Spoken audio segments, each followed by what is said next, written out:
पुस्तक विमोचन के बारे में थोड़ा सा। सत्यकेतु जी हिंदी साहित्य के प्रकांड विद्वानी नहीं है। सभी विधाओं पर उनका जिस तरीके से काम है और जो उनकी नई कृति आई है, प्रेमचंद और जैनेन्द्र के जो कथा साहित्य का तुलनात्मक अध्ययन, वो उनका एक प्रोजेक्ट था जिसको उनको बाद में पुस्तक के रूप में उन्होंने आज के समय के लिए बहुत ही उपयोगी पुस्तक है, आज उसका लोकार्पण था। मैं समझता हूँ कि सभी हिंदी के विद्वान आज उनको बधाई देने के लिए यहाँ पर आए हैं। मुझे खुशी है कि वो अनवरत हिंदी साहित्य की न केवल वृद्धि कर रहे हैं बल्कि हिंदी साहित्य के परिवार को बढ़ा रहे हैं। और हिंदी में जिस तरीके से आज वातावरण बना है पूरे देश में नहीं पूरी दुनिया में, तो मुझे लगता है कि ये हिंदी का युग आ गया पूरी दुनिया के लिए। आगे जो आने वाला समय है वो समय निश्चित रूप में हिंदी पूरे विश्व पर न केवल छाएगी बल्कि जो उसका साहित्य है, जो उसके अंदर का मर्म है, जो ललित्य है, जो विचार है, जो संवेदनाएं है, जो उसका एकत्व है, जो उसके सांस्कृतिक धरोहरें हैं, जो राष्ट्रीय विचार से ओतप्रोत इस ढंग का परिवेश है जो भारत को विश्व गुरु के रूप में स्थापित करने का रास्ता तय करता है।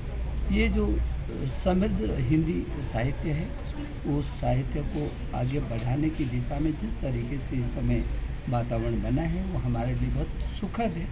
और मैं ये समझता हूँ कि ये देश की जो आज़ादी का अमृत महोत्सव मना रहे हैं, वो आज़ादी के अमृत महोत्सव के अवसर पर देश के अंदर इस तरीके का स्वाभिमानी वातावरण बनना और हिंदी के प्रति लोगों का बहुत तेज़ी से झुकाव होना, मातृभाषाओं के प्रति तेज़ी से झुकाव आना, ये निश्चित रूप में हिंदुस्तान के लिए बहुत सकारात्मक न केवल शुभ संकेत है बल्कि आगे बढ़ने के लिए और मजबूती के साथ पूरी दुनिया में छाने के लिए एक अच्छा आधार भी तैयार हो रहा है। मुझे खुशी है और इसलिए आज सत्यकेतु जी को हम बहुत बधाई देने के लिए यहाँ पर सब एकत्रित हुए। प्रोफेसर के रूप में कार्यरत हूँ। निश्चित तौर पर जैनेन्द्र और प्रेमचंद कथा साहित्य के दो शिखर पुरुष हैं और सत्यकेतु जी ने उनकी कहानियों की आलोचना का जो एक महत्वपूर्ण उस पर केंद्रित पुस्तक प्रकाशित की है वो अपने आप में विशिष्ट है।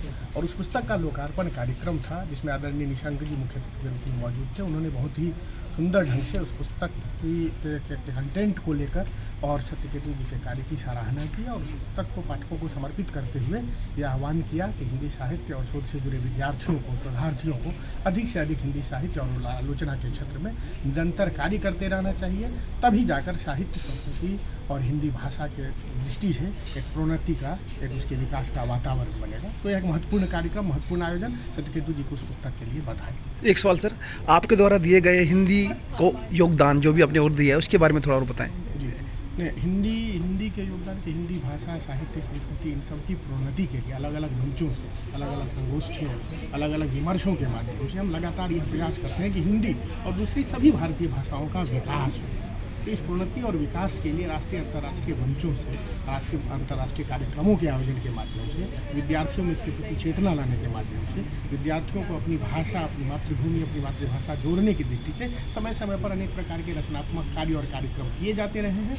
और उसी आलोक में हमारा यह प्रयास रहता है कि विद्यार्थियों में एक प्रकार की चेतना और जागरूकता आए और अपनी भाषा के प्रति और अधिक समर्पण और अधिक प्रतिबद्धता का वातावरण बने। आप भी कोई अपनी पुस्तक लिख रहे हैं या मेरी आगे का पुस्तक कोई पिछले कार्य? दिनों आई थी हिंदी साहित्य और सिनेमा रूपांतरण के आयाम, और भी कार्य चल रहा है। कोई इस पुस्तक संपादित की है, आने वाले समय में और भी पुस्तकों पर काम चल रहा है। हमारा बहुत बहुत आपको आभार।